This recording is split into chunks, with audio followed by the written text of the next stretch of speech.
खुलुमबाय बेयो बड'लेण्ड इंखं टेलिभिजन दिनै 2 सेप्तेम्बर 2025 मंगलबार खालि सानसेनि बरादखौ नोंथांमोननि खाथियाव लाबोदों आं सदानन्द दैमारिया।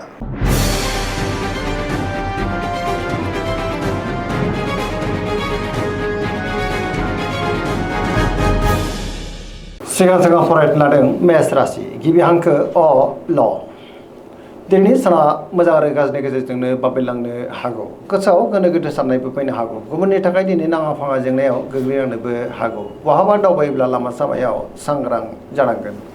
रांखावरियाव मोजां होनजायो। बेफार फालांगियावबो मोजां। मोननो गोनांखौबो दिनै मोननो हागौ। अब्लाबो नाथाय खरसायाबो बांनो हागौ। देहाया दिनै मोजाङैनो थागोन।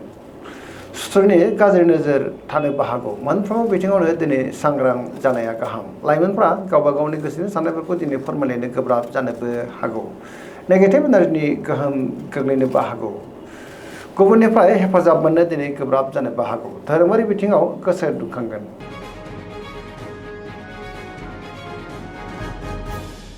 वृष राशि गिबि हांखो इ उ ब दिनैनि साना जोबोर मोजां। गोसोखौ दिनै जोबोर गोजोननाय मोनगोन। सोरजोंबा बाख्नाय जानोबो हागौ। बहाबा दावबायनो एबा हान्थिनो खाबु मोननो हागौ आरो मोजाङैनो हान्थिनोबो हागोन। गुबुननि थाखाय दिनै गोबां मोजां खामानि मावनानै होनोबो हागोन। सिगांनि बबेबा आद्रा खामानियाबो दिनै मावफुंजानो हागौ। रांखावरियाव दिनै जोबोर मोजां होनजायो। मोननो गोनांफोरखौ दिनै मोननोबो हागौ। बेफार फालांगियाव मोजां मुलाम्फा मोननो हागोन। न'खराव दिनै बिसि फिसायनि गेजेराव अनलायनाय फैगोन। बिदा फंबायजों गोरोबनो रोंगोन। सोरजोंबा बाख्नाय जानोबो हागौ। देहाया दिनै मोजाङैनो थागोन। पजिटिभ एनार्जिनि गोहोम गोग्लैगोन। लाइमोनफ्रा गावबा गावनि गोसोनि साननायफोरखौ दिनै फोरमायलायनो हानानै गोसोआव दिनै जोबोद गोजोननाय मोनगोन।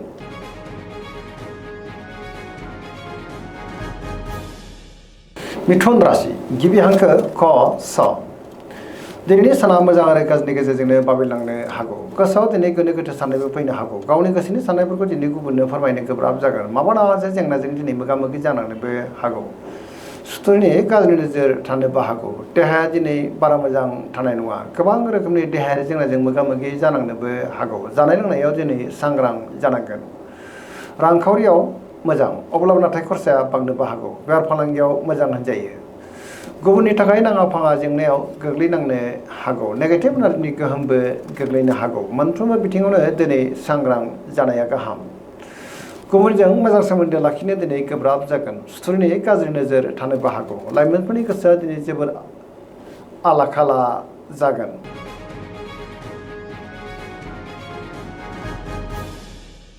कर्कट राशि गिबि हांखो ड ह दिनैनि साना जोबोर मोजां। गोबां मोजां खाबु दिनै मोननो हागौ। सोरबा गोजाम लोगोजों दिनै बहाबा लोगो मोनज्लायनोबो हागौ। गोसोआव गोथों आरो गोग्गो साननाय फैगोन। गियाननि आंखाल जानाय नङा। पजिटिभ एनार्जिनि गोहोम गोग्लैगोन। मावलांनाय खामानिखौ दिनै थि समावनो आरो गोरलैयैनो मावफुंनोबो हागोन। रांखावरियाव जोबोर मोजां होनजायो। बेफार फालांगियावबो दिनै जोबोर मोजां मुलाम्फा मोनगोन। बिमा बिफानिफ्राय अननाय आदरखौ दिनै मोननो हागौ। देहाया मोजाङैनो थागोन। गुबुननिफ्राय दिनै थोजासे हेफाजाब मोननोबो हागौ। समाजाव मान मोननो हागोन। फरायसाफ्रा दिनै फरायनायाव गोसो दुंखांगोन आरो मोजां फिथाइ मोननोबो हागोन। गोबां मोजां खाबु दिनै मोननोबो हागौ।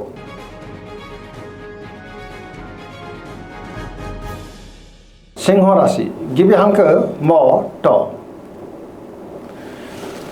दिनैनि साना जोबोर मोजां। गोसोखौ दिनै जोबोर गोजोननाय मोनगोन। समाजाव लोगो लेवा बांनोबो हागौ।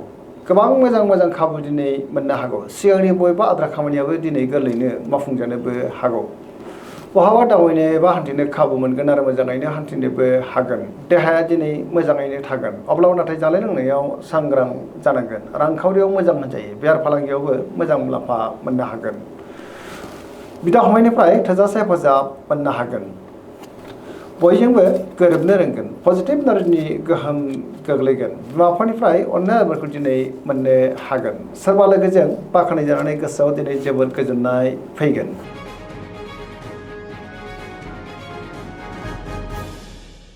कन्या राशि गिबि हांखो प ट दिनैनि साना मोजां आरो गाज्रिनि गेजेरजोंनो बाबेलांनो हागौ। गोसोआव दिनै गोनो गोथो साननायबो फैनो हागौ। गावनि गोसोनि साननायफोरखौ दिनै गुबुननो फोरमायनो गोब्राब जागोन। गोथों आरो गोग्गो साननो रोंनाय नङा। गियाननि आंखाल जानोबो हागौ। देहाया दिनै मोजाङैनो थागोन। गोबां मुंदांखा सुबुंजों दिनै बहाबा लोगो मोनलायनोबो हागौ बिमा बिफानिफ्राय अननायफोरखौ मोननो हागोन गोबां खामानियाव दिनै मुखुबबो थागोन सोरजोंबा बाख्नाय जानो हागौ पजिटिभ एनार्जिनि गोहोम गोग्लैगोन लाइमोनफ्रा जोबोर रमान्टिक जागोन आरो गावबा गावनि गोसोनि साननायफोरखौ दिनै फोरमायलायनोबो हागोन फरायसाफ्रा दिनै फरायनायाव गोसो दुंखांगोन आरो मोजां फिथाइ मोननोबो हागोन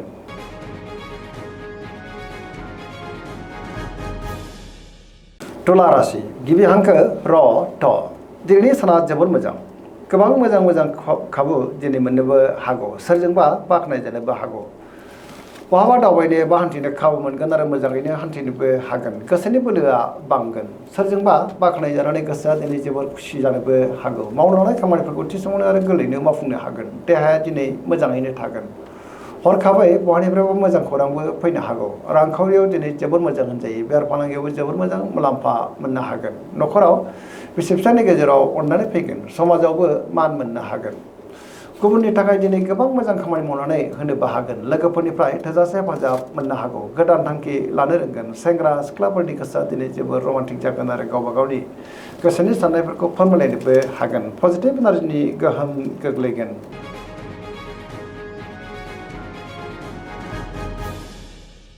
वृश्चिक राशि गिबि हांखो न स दिनैनि साना जोबोर मोजां पजिटिभ एनार्जिनि गोहोम गोग्लैगोन बहाबा दावबायनो बा हान्थिनो खाबु मोननो हागौ आरो मोजाङैनो हान्थिनोबो हागोन बबेबा हाबाफारियाव बाहागो लानो दिनै खाबु मोननोबो हागौ मावलांनाय खामानिफोरा दिनै गोरलैयैनो मावफुंजानो हागौ सिगांनि बबेबा आद्रा खामानियाबो दिनै मावफुंजानो हागौ गोसोनि बोलोआ बांगोन फरायसाफ्रा दिनै फरायनायाव गोसो दुंखांगोन आरो मोजां फिथाइ मोननोबो हागोन रांखावरियाव दिनै जोबोर मोजां होनजायो बिमा बिफानिफ्राय अननायफोरखौ दिनै मोननो हागोन बेफार फालांगियाव जोबोर मोजां देहाया दिनै मोजाङैनो थागोन गुबुननिफ्राय हेफाजाब मोननो हागोन फरायसाफ्रा दिनै फरायनायाव मोजां फिथाइ मोननो हागोन लाइमोनफोरनि गोसोआ दिनै जोबोर खुसि जागोन आरो गावबा गावनि गोसोनि साननायफोरखौ दिनै फोरमायलायनोबो हागोन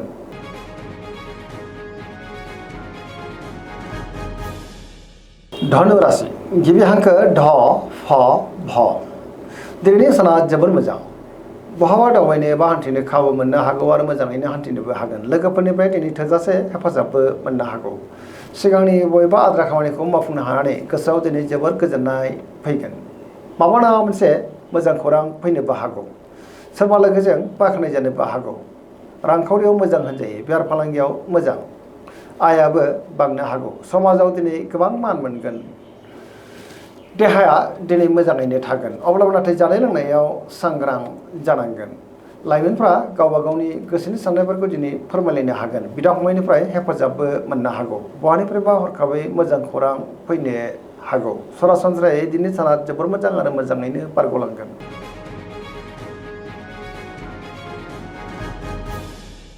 मकर राशि गिबि हांखो ख ज दिनैनि साना जोबोर मोजां गोबां मोजां खाबु दिनै मोननो हागौ गोसोआव गोथों आरो गोग्गो साननाय फैगोन गियाननि आंखाल जानाय नङा मावनो हानाय खामानिखौ थि समावनो आरो गोरलैयैनो मावफुंनोबो हागोन रांखावरियाव जोबोर मोजां होनजायो बेफार फालांगियावबो दिनै जोबोर मोजां मुलाम्फा मोननो हागोन बिमा बिफानिफ्राय अननायफोरखौ दिनै मोननो हागौ गुबुननि थाखाय दिनै गोबां मोजां खामानि मावनानै होनोबो हागोन सोरजोंबा बाख्नाय जानोबो हागौ लाइमोनफोरनि गोसोआ दिनै जोबोर खुसि जागोन आरो गावबा गावनि गोसोनि साननायफोरखौ दिनै फोरमायलायनोबो हागोन बिदा फंबायनिफ्राय थोजासे हेफाजाब मोननो हागोन फरायसाफ्रा दिनै फरायनायाव गोसो दुंखांगोन आरो मोजां फिथाइ मोननो हागोन धोरोमारि बिथिङाव गोसो दुंखांनो हागौ सरासनस्रायै दिनै साना जोबोर मोजां आरो मोजाङैनो बारग'लांगोन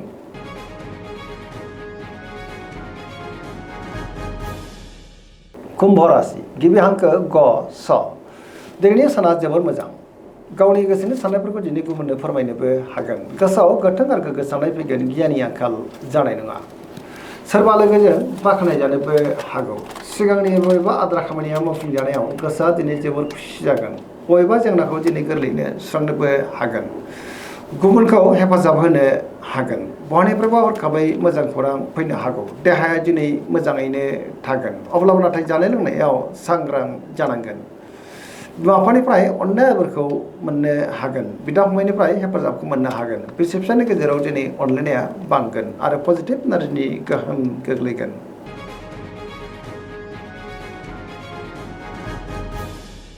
मीन राशि गिबि हांखो ड स दिनैनि साना मोजां आरो गाज्रिनि गेजेरजोंनो बाबेनलांनो हागौ गोसोआव गोनो गोथो साननायबो फैनो हागौ गुबुननि थाखाय दिनै नाङा फाङा जेंनायाव गोग्लैनांनोबो हागौ माबा नङा मोनसे जेंनाजों दिनै मोगा मोगि जानांनो हागौ गोसोआव गोनो गोथो साननाय फैगोन रांखावरियाव बारा मोजां नङा होनजायो बेफार फालांगियावबो दिनै बारा मोजां नङा सोरजोंबा थगायजानोबो हागौ गुबुननि थाखाय नाङा फाङा जेंनायाव गोग्लैनांनो हागौ लाइमोनफोरनि गोसोआ दिनै जोबोर उसुखुथु जागोन गावबा गावनि गोसोनि साननायफोरखौबो दिनै फोरमायलायनो गोब्राब जानोबो हागौ बिमा बिफानिफ्राय अननाय आरोफोरखौ मोननो हागोन बिदा फंबायनिफ्राय हेफाजाब मोननोबो हागौ बिसि फिसायनि गेजेराव अनलायनाया बांगोन अब्लाबो नाथाय नेगेटिभ एनार्जिनि गोहोम गोग्लैनोबो हागौ मोनफ्रोमबो बिथिङावनो दिनै सांग्रां जानाया गाहाम